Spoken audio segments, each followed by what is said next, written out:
The views and opinions expressed by presenters and guests are their own and do not necessarily reflect the official policy or position of Parasearch UK Radio or its affiliates and sponsors.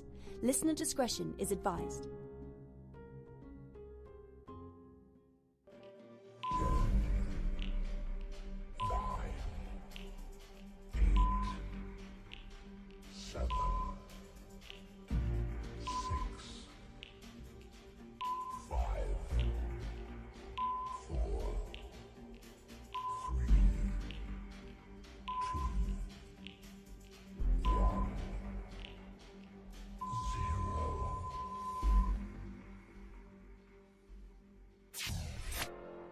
You're listening to Paranormal Concept right here on Parasearch UK Radio with your host, Paul Rook.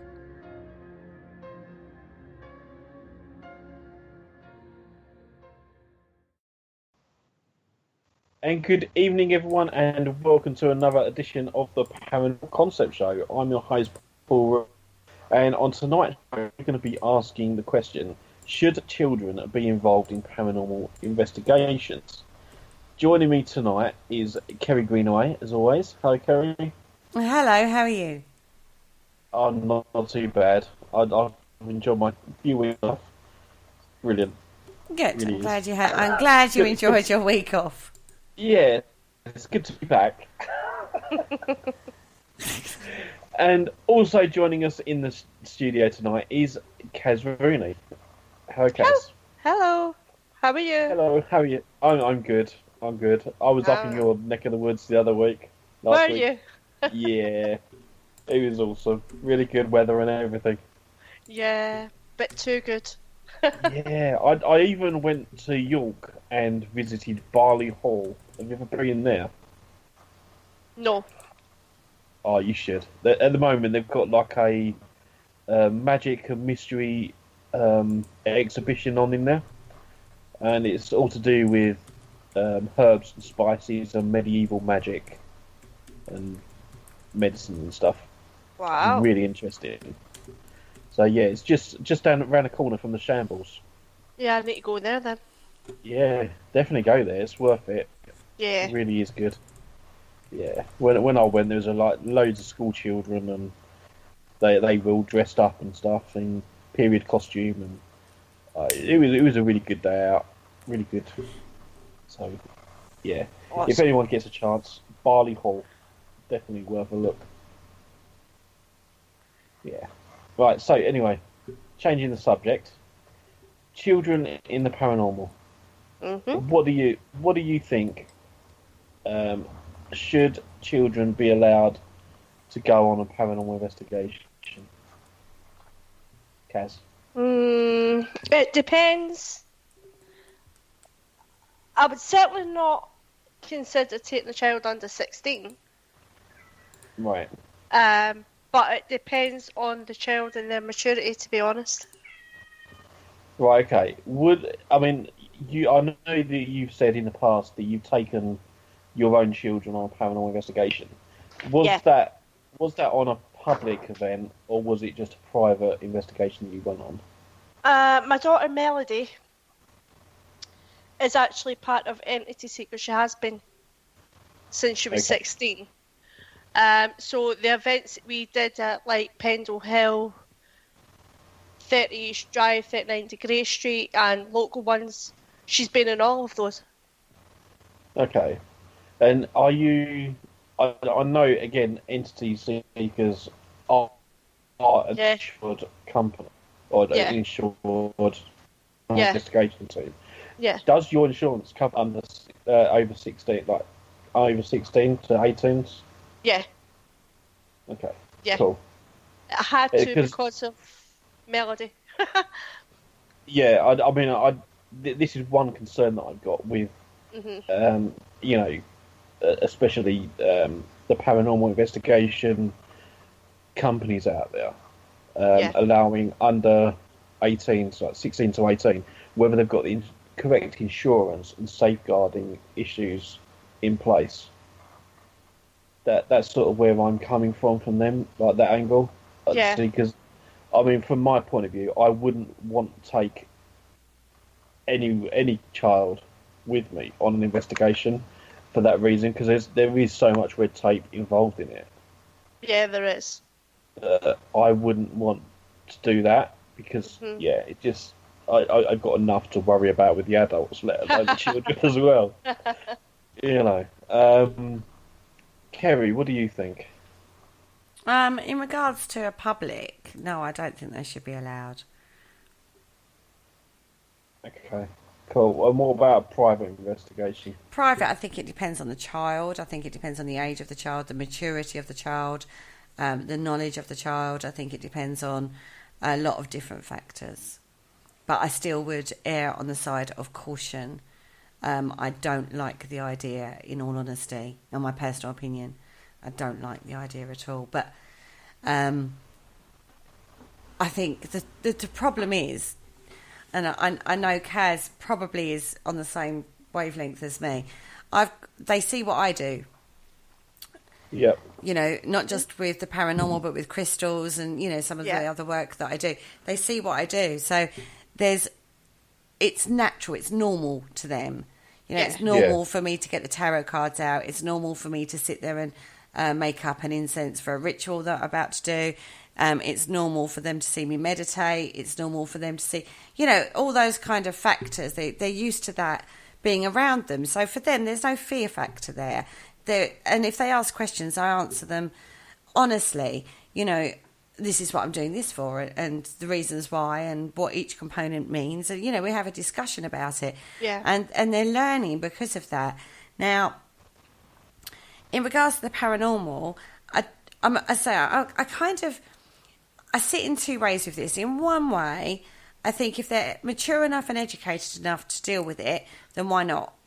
But then on the other side of it, I do think as a developing soul,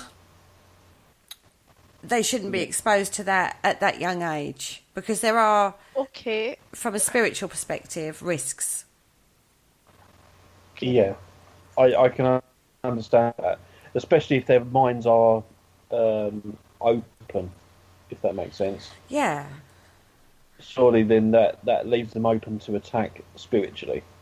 Yeah, but then also, if you know what you're doing properly in regards to the spiritual, then you'll know how to educate them in regards to protection and those kind of methods too. So I wouldn't take my children out unless I taught them those factors too and knew that they got it as well. They weren't just going, oh, I'm protecting myself, and they haven't. Do you know what I mean? I would make sure that they'd done those steps too. So it is an education process, but I would say they would need to be more in the realms of an adult, which I would say is 18 plus, quite frankly. But then again, I know some 18-year-olds that would pass for a 2-year-old, to be fair. So, you know, it depends on the child, and it depends on their take on things. I've met some 8-9-year-olds that are incredibly spiritually aware and know more than I do. Do you know what I mean? Yeah. So it's very dependent on the child. But if we're talking very general, my personal opinion is wait till they're adults. Wait till they've developed their personality properly and they're fully aware of the risks and the methods that are needed to spiritually protect themselves, as well as the other side of the paranormal. They know more about it. They're mature enough to accept if something happens, they're not going to get freaked out by that, or it's not going to mentally upset them in some way. But isn't it a bit different from what you're doing with your children? Because with you, it's almost like a religion or a faith. So True. You're teaching them what you know. True. And what you believe. Where as a paranormal investigator and an investigation, it depends on how you go about it. I mean, if you're doing a spiritual, then obviously you're going to teach them the faith behind it as well, so that they can protect themselves. But if you're doing an investigation as a scientific way of, running the investigation, you're not necessarily going to be protecting them. You're just going to be basically giving them the equipment, showing them how to use it, and then throwing them in the deep end, so to speak. I don't think do you not should think do that? No, I think you should show both sides. This is the thing. I mean, as Kerry said, the way she works, it's normal to her kids. It's normal to her boys to see her doing the things that she does. I've always brought my kids up kind of openly, so they have to find their own beliefs. I'm not going to ram a certain belief on them. And Melody has always had this interest in the paranormal. So Melody has always been interested from a very early age, and she's always learnt from a very, I would say about 9, 10. Yeah. She knew about protection and protecting herself and whatever, but she never joined us on investigations till she was 16. Okay, so basically what you're saying is you taught her the spiritual side of it first, is that right? Yes, because she wanted to learn it, not because I wanted to teach her. But spirit isn't something that Melody is afraid of. Mm. Yeah. To be honest, none of my kids are. Yeah, I agree with that. They have seen things and experienced things themselves. I've never said, yes, it is, no, it isn't. We've kind of had discussions about spirit. Yeah. But to them, it's quite normal. Yeah. So her going on an investigation isn't a big deal to her. Yeah. But as I said, she's still got that spiritual background and belief system in place. Through her choice. What about the... Oh, absolutely. It's definitely got to be their choice. I mean, they are... That, you know, they do inquire and they want to learn. I mean, we're all in the same boat, really, because we've all... Or even the adult investigators, they're all inquiring. They all want to learn. Yeah. No different from the child. But as I said, it's more the spiritual side of it that you're teaching. Yeah, but don't forget, as opposed to the scientific side. There's also another side of this. Just because they get that exposure to that side of things at home, they're also going through an education system that is generally a C of E based kind of broadened understanding. And not just that, but they're also introduced to other religions through that schooling process. So it's not a forcing on them. If they're interested, I'll tell them. You know what I mean? But I won't. Oh, we've got to do this ritual tonight, kids. It's the full moon. You know what I mean? But they're exposed to it. And if they ask questions, I'll answer those questions. Particularly if I'm going into a full blown ritual, because things get put into processes beforehand. But they're also exposed to other things as well. So they're free to make their own choices in that. Yeah. It's not, just because I do it that way doesn't mean to say I enforce that on them. You know, and if they ask questions, then I'll answer those questions as honestly as I can with the knowledge that I have. You know, in regards to investigating, I mean, little example for you. We was on holiday. We went to this forest, and as we're in the forest, my youngest, who's 11, turned around and said, "Oh, this is like the forest in Japan." And my sister was like, "Oh, what forest is that then, Leo?" He went, "The suicide forest." And he's only knew that because he's heard me talking about that forest in regards to investigating and, you know, the mythology that surrounds that. And my sister's face was an absolute picture. I mean, I have to say it was hysterical. And she sort of looked at me, and she sort of looked at him, and she actually had a quiet word with me and said, "Do you think you should be exposing him to that kind of thing at this age?" And I was like, I'm not taking him to the forest. I'm not going to investigate the forest. I'm not going to go, "Well, hey, kids, we're going on holiday to the suicide forest." Do you know what I mean? But, you know, we as presenters and researchers and paranormal people out there, we look at so many different topics, and there are books around, and there are bits of paper around, and there's, you know, even if you don't work in a spiritual way, you'll have those kind of books and things that the children are exposed to. Or you'll be listening to a radio show and they'll overhear it. Or you'll be watching ghost adventures on TV and they'll see it. Do you know what I mean? It's not just about your own personal belief system. It's a general exposure because that's your interest. And so children are naturally very, very curious. And they love that sort of... They're naturally curious, aren't they, Caz?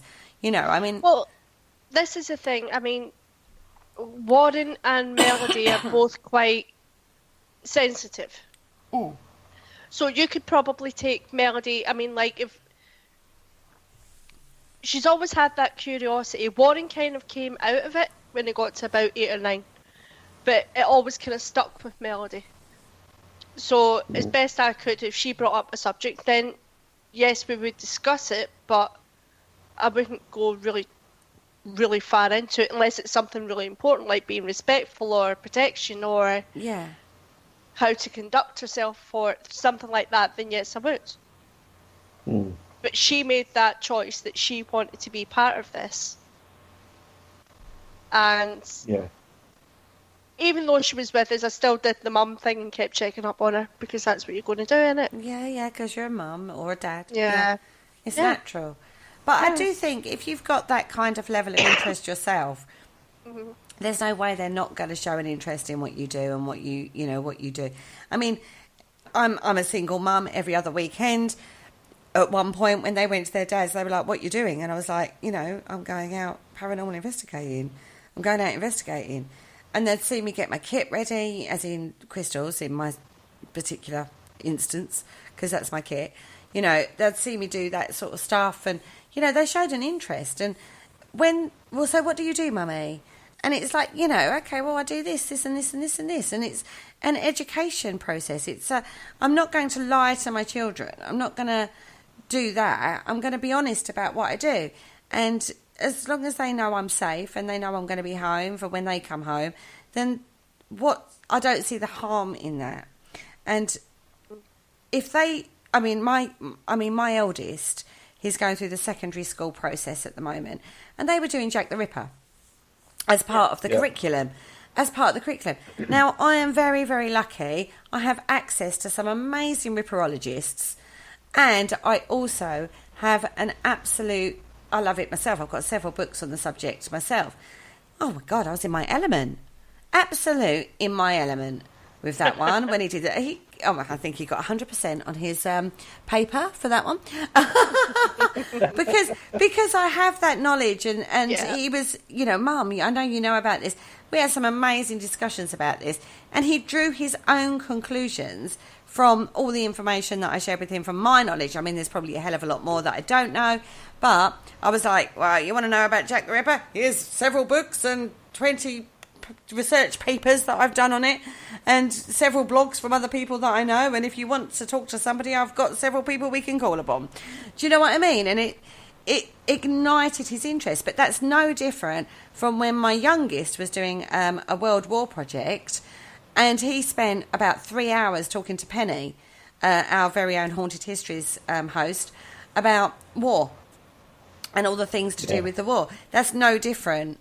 Do you know what? In my view, if they've got an interest and they really want to know about something, it is your role as an adult to educate them as best you can with the knowledge base you've got. And if that's to do with the paranormal, it's no different from if you was a dancer and they wanted to do ballet. You know what I mean? In my view, it's no different. There's a responsibility to make sure your child is educated to the best of your ability in whatever they show an interest in, and make sure they are aware of the dangers, make sure they're aware of the responsibilities and their responsibility within that role as well.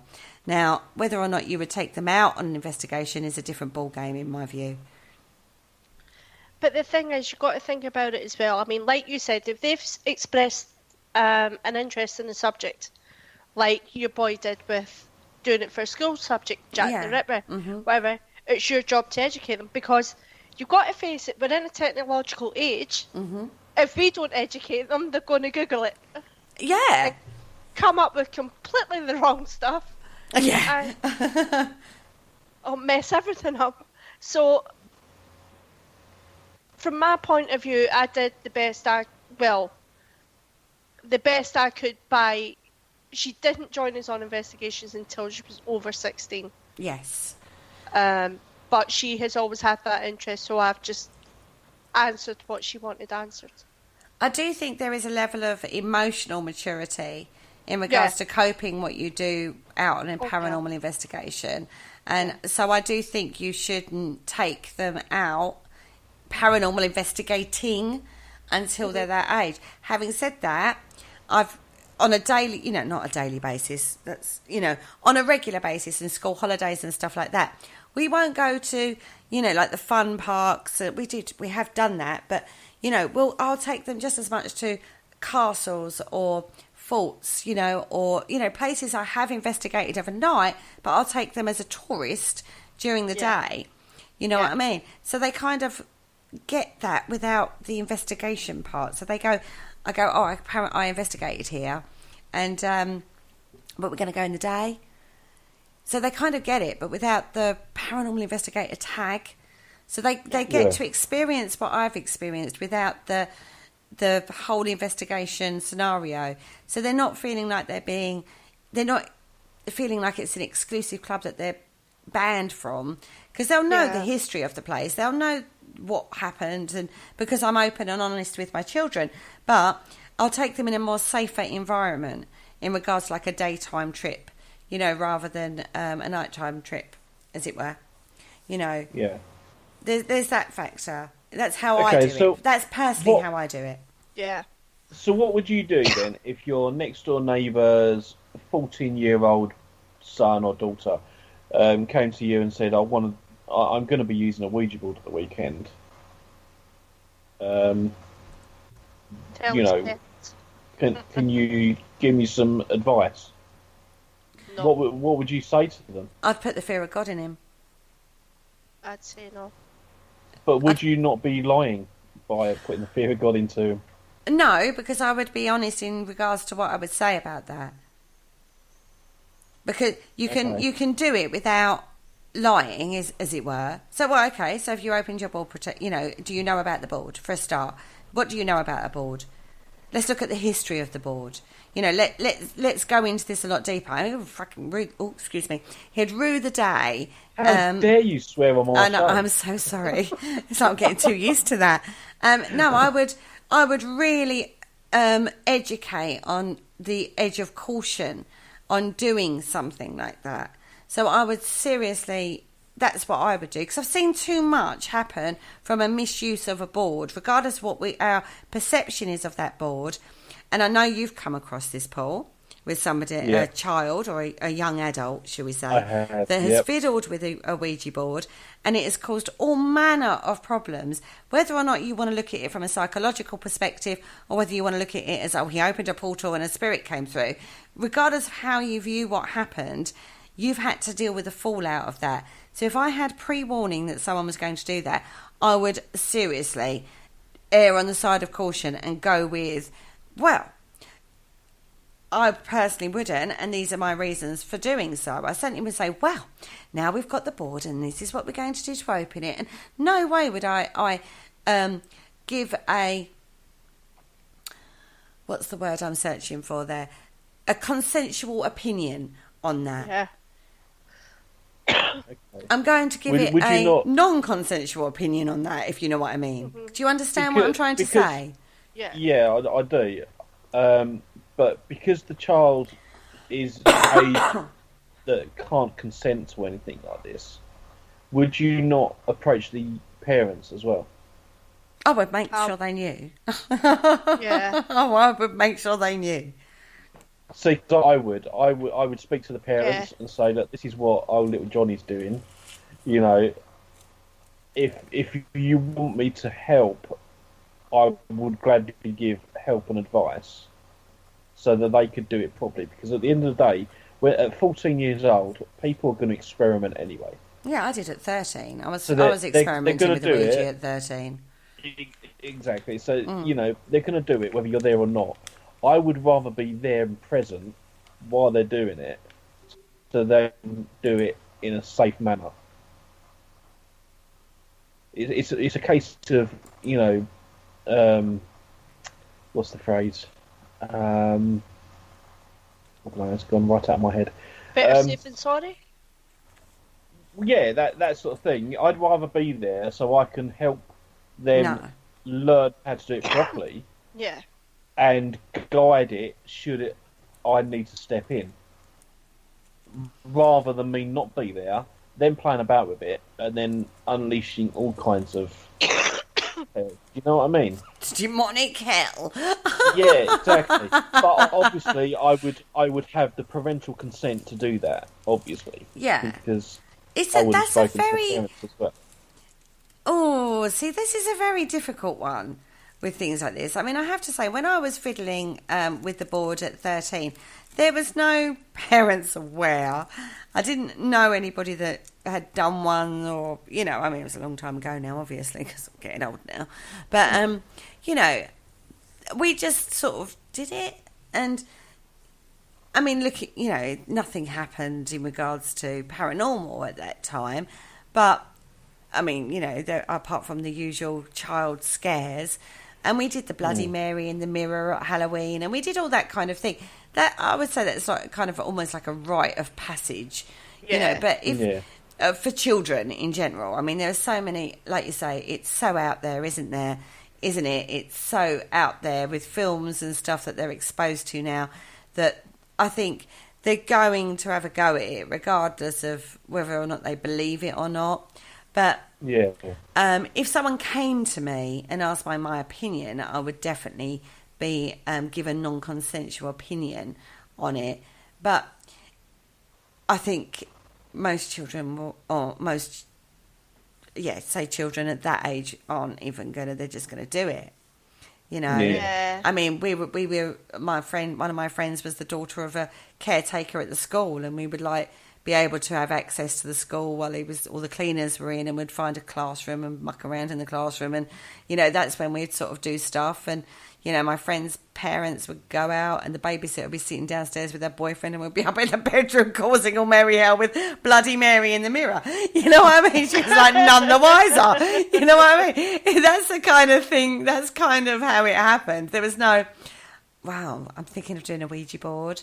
That it wasn't like that. We used to just do it. And I think children are like that. You know, it's like there's no considered thought about doing it. However, my children are much more aware of that kind of thing. So if one of their friends turned around and said they were going to do it, my kids are probably going to be the ones that go, actually, maybe that's not such a good idea. You know what I mean? So whereas we were completely naively doing it, I think there's if you're brought up in that kind of environment, there's more of an awareness about things like that. So, you know. The thing is, I mean, you can only speak from our own experiences of it. But, I mean, the first time we went to 30 East Drive, Melody had just turned 17 2 months before that. Now, Melody was in there that night, and she was more mature than some of the adults, and more responsible than some of the adults, and knew a hell of a lot more than some of the adults. Yeah. But that's where maturity comes into it. I mean, Melody, not a problem. If it was my youngest daughter, Alice, who's coming up for 15, not a prayer in hell I'm taking her to any investigation before she's 30. Oh, no, seriously. I mean, I bought a spirit board, honestly. I bought a spirit board because people kept asking for them on events. And I've never used it, but it was lying in a bag on the table. And what did Alice say to me? Can we summon demons with this? That gives you the idea of her mindset. Do you know what I mean? So I'm never going to take her on an investigation anytime soon. But Melody's a totally different matter. Yeah. I think it definitely does depend on the child. Yes, it does. I think it definitely does, because my eldest is a lot more, and I love my youngest dearly because he's so much fun, but he's also emotionally quite immature, whereas my eldest is incredibly mature for his age. You know, so I definitely do agree with you in regards to depending on the child is the maturity level of the child. Yeah. Okay. Have we got any comments in the chat room? Got a question, actually. Yep, okay, go for it. From Des Watts. Do you agree if a child asked what has happened, when you go on an investigation, you tell them the truth? Depending on their age. Yeah. Yeah. Yeah, I mean, yes, I do think you tell them the truth. Although there's been one incident where I didn't tell them what had happened. But it was good. Glossed it, you know, because it was something that affected me very personally. But generally, I mean, if I I've had occasions where I've had a spirit still want to talk to me after the investigation, and I've had to sort of like go, off you go. I'm not going to tell them that the house sometimes has spirits in it, And when I do rituals and stuff, I'm not going to sit there and tell them that. Going to scare the bloody Jesus out of the kids. Do you know what I mean? But then, from my point of view, I would, because I'd be like, well, we had a few things happen. This happened. We think this moved. I can't explain it. I don't know why it happened. But that's as far as I could go. If something like that happened, I would. Something I can't explain happened. This is exactly what happened, but I can't explain why it happened. Because, I don't see spirit. I don't see or hear ghosts or anything like that. So if I experience something unexplained happened to me. Mm-hmm. Is it paranormal? I don't know. It needs further investigation. But then that's why I do the investigations. No, but I have to say, also, the three of us, we're not complete believers. When I say that, it's like I have complete belief in what I do, but I also have a huge skeptical side where I can explain an awful lot of what happens when we go on investigations. I have and I know I say I'm not a tech girl, but I'm not completely stupid. I also understand a lot of the fundamentals of tech. So if something happened, you give a more balanced view. Yeah. So even if something happened you can't explain, your explanation is going to be, we had this happen. However, it could be this, it could be that. We would give more of a rational explanation than go, spirit did this and spirit did that. That's the point, isn't it? Is giving that overview of an explanation rather than it was this and that's your belief system. Because we have that knowledge base, we can say, at this point in time I can't explain that, but I'll be looking into this, I'll be looking into that, and I'll be looking into this, and I'll be looking into that. I mean, they've seen me sit there and research occult symbols as much as chemical compounds of windows, as much as psychological perspectives, as well as environmental perspectives. They've seen all of those factors, not just one particular viewpoint, self-belief system. They've seen a whole range of things that I've looked into over the years while I've been doing this, and they've been around it for the whole time because obviously they live with me. But, that's the difference between a paranormal investigator and somebody who's just dabbling. Because you will give them a broader perspective, not just a self-belief, a belief system perspective. Yeah. And that's integral, I think, in regards to educating them as to what it could be. And if they've got the maturity level, they're going to be, okay, so something happened. My eldest will come up with some explanations that I haven't thought of before now. I've shown him videos that people have sent me and say, what do you think of that? And actually, he's come out with some more knowledgeable, or, he's actually brought up points that I hadn't thought of before now. And as I say, he's 14. So I would never discount their perspective or their point of view. See, this is the thing. I've seen, been on events, and there's been adults there in melody. I mean, say it was tapping in the room. Yeah. And there'd be a lot of excited adults going, oh, do you hear that? Do you hear that? And melody be going, but it could be the woods. It could be the room settling down. It could be pipes. It could be... And she'll go looking for things. But that's because she's had that opportunity to learn from me before she actually goes. Mm-hmm. But I wouldn't take a child who doesn't know anything. No. God, no. Like that. God, no. God, you wouldn't. Scare the life out of her. It would. Indeed. The thing is, they're quite impressionable. Children are very impressionable. Yeah. And we've seen it.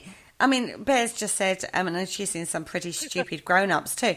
How often have we taken public out? Paul, you've had this, where you've had a Marine come along, and he was like, no, spirit, it's all crap, all this investigating stuff, and within 10 minutes he turned his point of view and ran out the room crying nearly. Do you know what I mean? Because it scared him so much. That's an adult. Imagine doing that to an uneducated child. Yeah, that's unethical. You don't do that.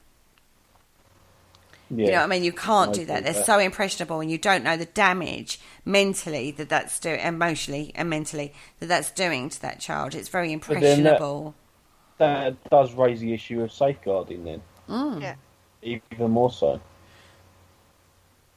Oh, completely. But then children are more aware of things like that than adults can be sometimes. I think you get to a point where you shut it off. Children are more aware.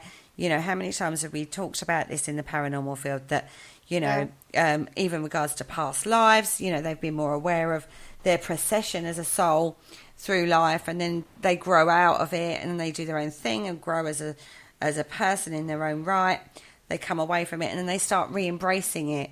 They might always have an interest, but they'll re-embrace it if they're supposed to walk that pathway when they're older. But your job is not to dictate, it's to educate.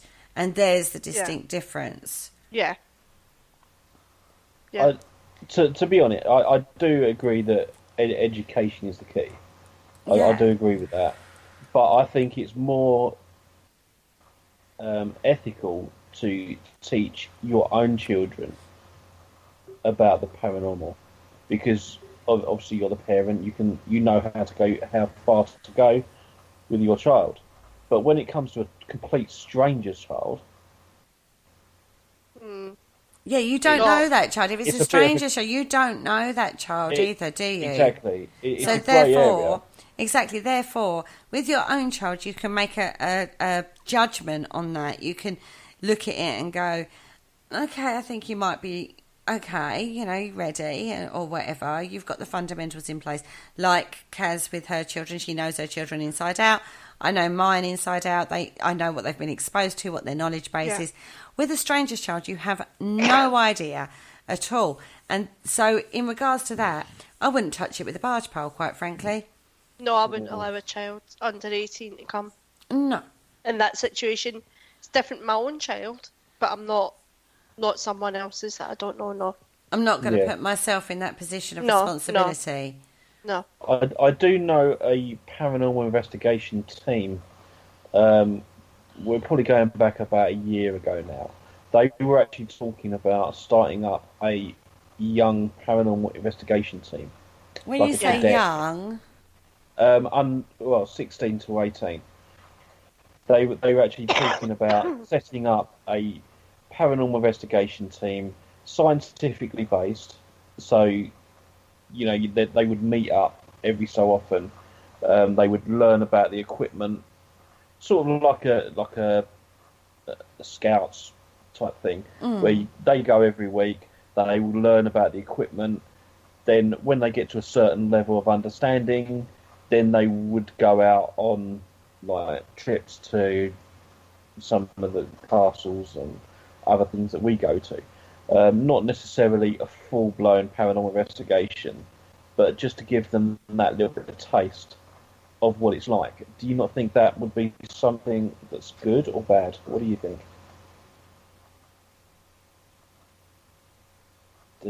I think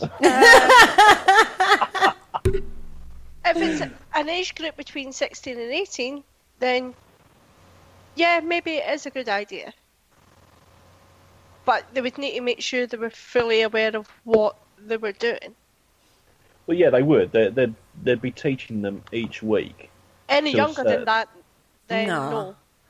I think the thing is, if it was linked to something like a scout group or something like that, they're taught fundamentals of moral standings.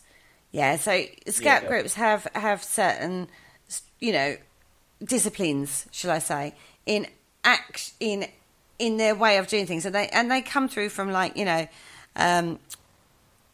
from young generally, the scouts. By the time they've got to that sort of age. Well, I only said scouts because it's sort of a group that meets weekly, not necessarily actual scouts, but just a group of young children between 16 and 18 meeting once a week learning about the K2, the SP7, all the other equipment, like voice recorders, blah blah blah, and then putting what they've learned into practice when they go out on day trips to wherever, like HMS Belfast, for example, just off the top of my head, and things like that. So, do you think that would work better as opposed to a paranormal investigation? Oh goodness, I don't know actually. I think it would depend on the group of children, or young adults. Actually, we'll go with that one, because it's between 16 and 18, isn't it? I think it would depend on the group of young adults.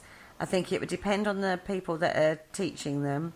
I don't think it's a bad idea teaching them the equipment and what it does, but then there are some adults that could do with teaching exactly what the equipment is and what it does. In regards to then taking it that step further into the field, oh dear. I mean, we've said many times that you can do daytime investigations as much as nighttime. So is it a bad thing to... Oh, I don't know, Caz. Help me out on this one. I don't know. This is a difficult one. And you said we couldn't get an hour out of this. Is that what she said? Yeah. Caz, going back to the topic. Right. Yeah, it's difficult, but do you know what? Everything comes down to maturity. Yeah. And experience and knowledge. Yeah. But then really, by meeting that once a week and teaching them, you're giving them that education. You're giving them the knowledge base. You're giving them everything they need to be a scientific investigator. And isn't that what we need in the field? That's true. And as Beara's just said, she says she'd rather teach them herself, or than leave them to it. That's a fair point, actually. Yeah, you would, wouldn't you?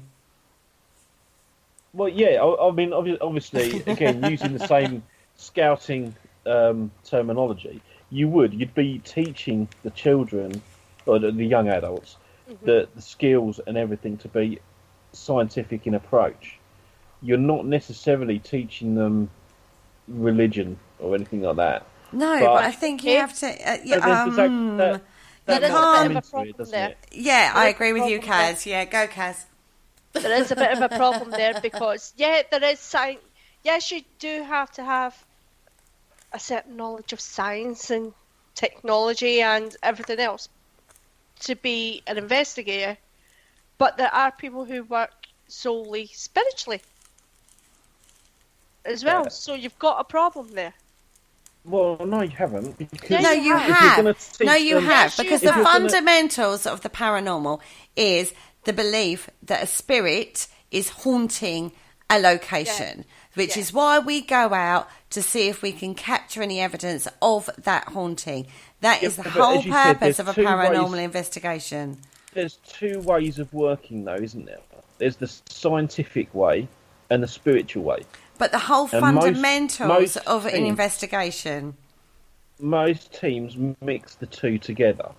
Most teams do. But if you're talking about sitting in front of a group of children and saying, right, okay, so we've got a bunch of equipment sitting in front of us today, and this does this, and this does that, and that does this, and then some clever child, and trust me, they will ask the question, why? Why do we want to go why do we want to use this equipment? What are we trying to capture? What is the point of this? And you can go, well, we want to know about the EMFs and we want to see if we can record voices. And they're going to go, well, we know we can record voices because it's a voice recorder. You've got to address the spiritual and the fundamentals of investigation if you're going to teach them that kind of equipment. You are not going to be able to sit there and just not address the spiritual side of it and teach them paranormal equipment, because they're going to go, well, why are we doing this? No, I can understand what you're saying, but then doesn't that also then encroach on the religious side of it and the spiritual beliefs? Are you not then passing on your belief to those children? No, you are. But You are in a way, because you're saying, I believe that there is a spirit realm, and I believe that they are able to be earthbound, and we are able to contact them, and we are trying from a scientific perspective to prove that. So yes, you are. But the difference is, it's not a religion. You're not sitting there going, well, my belief is, if you send your intention out there, it's a manifesting thing. You're not sending a belief system out there. You're saying, from a scientific perspective, what we're trying to do is a spiritual perspective. However, from a scientific perspective, we're trying to prove that. So it's not actually a religion that you're putting out there. It's a belief system, but not a religion. There's a difference. Okay. Yeah. Thank you, Bear. It isn't... I mean, from my point of view, like I said to you, I've always raised my kids to be quite open. Yeah, same here. So basically the way this has worked out is I have 2 daughters who are pagan. Mm-hmm. I have one who is spiritualist and a paranormal investigator. Mm-hmm. I have a son who is quite sensitive. And I have one who doesn't believe, a daughter that doesn't believe in any of it. Because I've always let them make that choice for themselves. I'm not going to force my beliefs onto them. Exactly. And I think that's really, really important. If you're putting your beliefs onto your child, it's all very well and good saying they need guidance. Guidance is one thing. Forcing them to conform a certain way is another. Exactly. So they're basically, you're saying that type of group is not a good idea. No, we're not saying that at all. We're saying it's a completely different thing from a religion and a belief system. But if you're going to introduce them into the paranormal world, you have to introduce them into different belief systems. Now, that's going to be different from a normal religious system that they're probably used to, like C of E or Catholicism or Judaism or Muslim or, whatever other, mainstream religion is out there. But what you're doing is you're saying, okay, there is a belief system here. However, scientifically, we're trying to prove that. There's the difference. We're not saying, here's a God you have to believe in to get this. We're not saying you've got to go and do, yes, you have to protect yourself and all the rest of it. But we are not sitting here saying God is the Almighty and the Lord Jesus and above and all that sort of stuff. It's not an idol. We're pushing forward. We're pushing forward a mythology. We're pushing forward a belief system. We're pushing forward a different perspective on something that happens. So if they come across a case like, we've talked about how kids play around with Ouija boards or, the Bloody Mary in the mirror and stuff like that, they actually are able to see that more of a psychological or a more of a scientific thing rather than just a pure belief system where they're looking in the mirror terrified, not knowing what the hell that they're doing. So you can go psychologically, you're in a mental state that's this and this. Now, if you want to back that up with equipment, nothing is being proved on equipment. So scientifically, it falls down straight away. Yeah. But the equipment is only measuring EMF. It's only measuring a possible voice. It's only measuring something like this. But again, even within that, you could look at telepathic interaction. It opens up such a wide spectrum to children that it could possibly wedge their mind open further beyond the mainstream religions that are out there, where they start questioning things.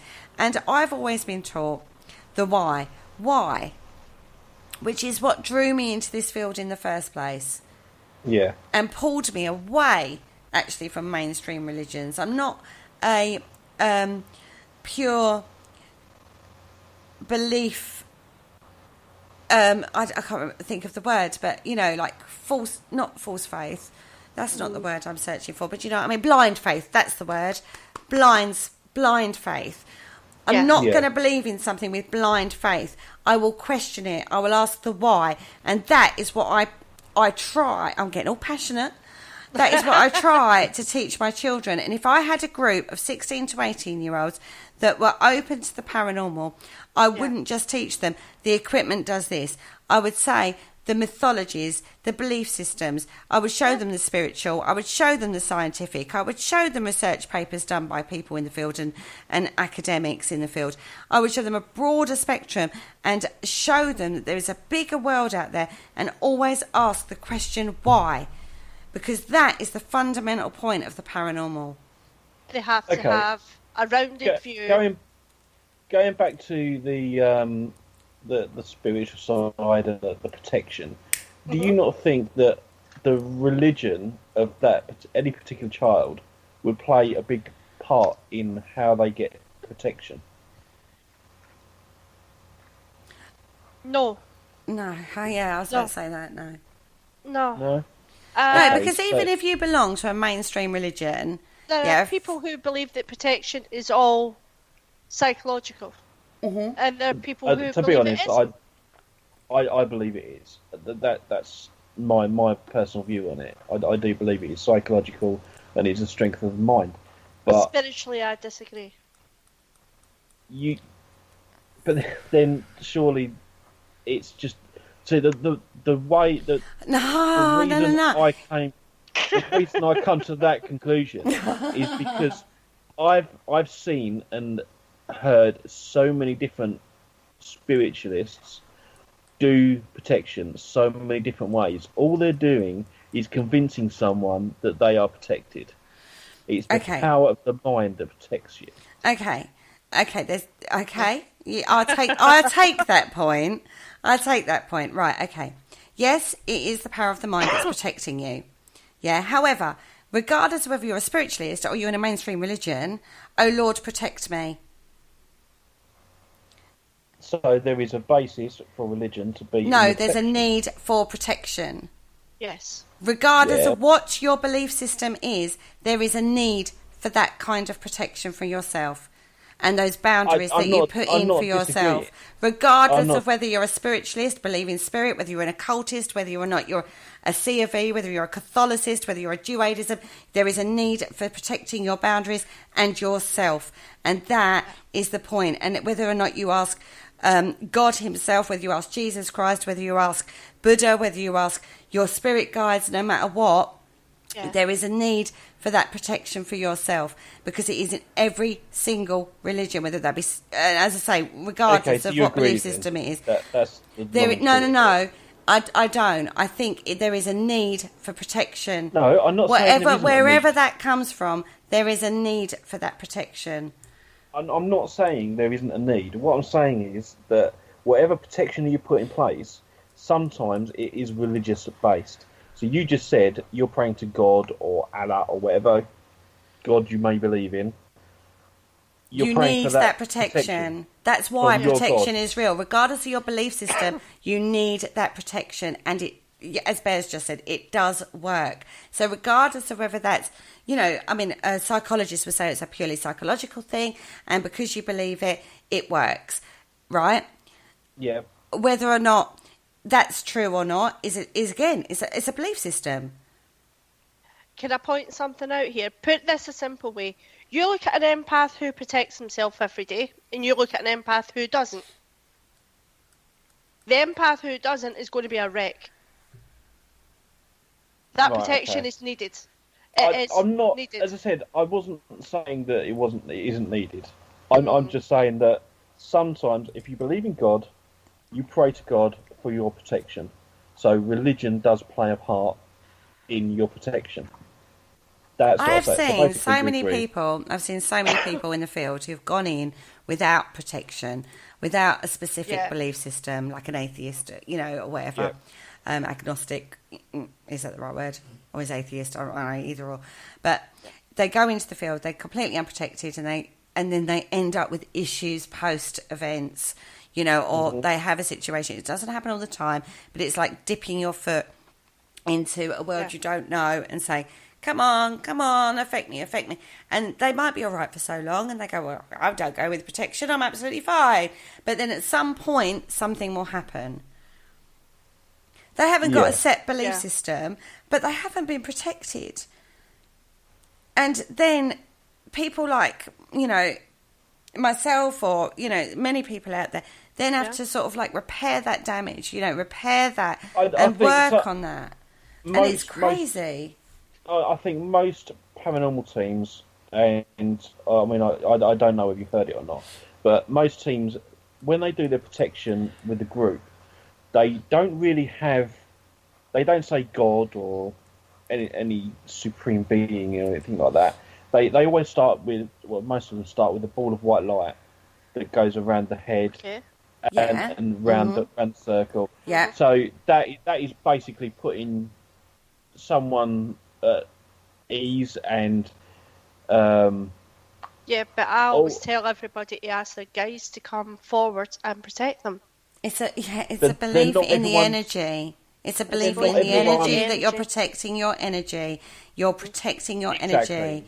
Whether or not you believe in a god or it doesn't matter. You have that. That's just a way of doing the protection without religion. That's all I see that as, and it's just basically convincing somebody that they're protected. And that's the way I see it. But that's half, isn't that? Yeah, but psychologically, if you want to talk about psychology, if you look at a mainstream religion and the psychology behind that religion, the chat room is going absolutely crazy on this one. Yeah, they are. They are. There is still regardless. Oh my God, I mean, whether or not you believe in a god or not, it doesn't matter. The point is, you need to take self-responsibility and protect yourself, whether or not you have a belief system in place or not. Now, in regards to energy, there is no denying energy exists. Yep. Okay, in whatever form that takes, whether that's a form in regards to a religion or a form in regards to I don't know if I'm explaining this very well. It takes a form. Energy takes a form. Thought takes form. Yeah? Yep. So you have to protect that. You have to protect your energy. Whether that's a glowing ball or a cloak of protection, or I'm the same as you, Paul. I've seen it done in many, many ways, regardless of how it's done. As long as that's in place, that's the important thing. Is when people don't think it's important and go, well, I don't believe anything, so I don't care what anybody says. They have a belief system in place. Just to say you have no belief system is a belief. Indeed. I mean, from my point of view, because I've seen it so many times, it is, you know, my own opinion that it's basically, it's almost like brainwashing someone to believe that they're protected. Because once they've got that belief in place, they're protected. End of story. Whether they believe that God's standing there behind them or whatever. Or angel or unicorn or dragon or dinosaur. Exactly. I mean, there are so many different ones as long as they believe that they are protected, then they are protected. And for me, it is just the power of the mind. And when I do investigations, I don't go in for protection because I've got my own belief system and I know that I'm protected and I'm not going to let any negative energies in. That is my belief. Mindset. But that's a belief. But that's a belief. Oh, exactly. But I will not take part in any of those, you know, white light things around the head and, you know, roots coming out your feet down towards the earth. No, I don't do none of that. But that's your choice. I think in regards to that, I was going to say, as an adult, I think that's however you decide to do it for you is not wrong. I'm not going to sit here and diss anybody. Exactly. You do what you need to do to make you feel protected. And if you feel protected, that's what it's all about. You are protected. Yeah, absolutely. And on that bombshell, we have actually come to the end of the show. So what's the actual end of this show? What do we think? I think we're still undecided, aren't we? I think we couldn't do an hour, and we managed to do that quite well. Exactly. I think it's a grey area. When it comes to your own children, it's up to you how you educate them. You know them. And I think that's quite fine. But when it comes to other people's kids, I'd say that's a big no. That's just my opinion. Yeah, do you agree? On that. Yeah, I'm with you on that. I think your own children. Other people's children, no, I wouldn't take on investigations. No. No, definitely not. No, so I'm with you on that. I think that's pretty much the end of the show. Next week's show, I think we should do it on protection. No, I think I've done that one already. I think you have. That'd teach me to take a couple of weeks off on it, eh? Okay, so Kerry, what have we got coming up for the rest of this week? Okay, on Wednesday night, tomorrow evening, I know England is playing everybody, but that kicks off at 7 p.m. It'll be over and done with by the time Penny goes live at 9 p.m. So no excuses, everybody. You can be in the studio, in the chat room rather, at 9 p.m. She is talking about the Enigma of Hull, with Mike Cavell in the studio. So we've got that coming up tomorrow evening for you. Don't forget, we have a competition on the Parasearch Radio group page for a copy of Ashley Nibbs' The Paranormal... what is that called? Parasearch. The Parasearch Investigators Journal.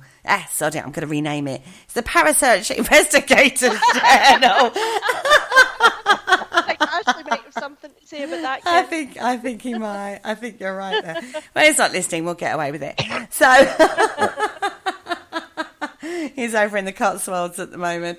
So he's got a copy of the Paranormal Investigators Journal up for grabs. All you have to do is go over to the Parasearch Radio group page and pop your name in the comments of the competition. And you have to be a liker of the page, obviously. Also, don't forget, if you miss any of our shows, go over to YouTube, click like, share and subscribe to our YouTube channel, Parasearch Radio. Yeah, awesome. Yeah. Cool. I just want to thank Caz for joining me tonight. It's been an absolute pleasure. And we've got to do this again. Thank you for having me. You're welcome. I mean, it's an interesting topic. At least I could have input in this one because I actually have a child who investigates. Exactly.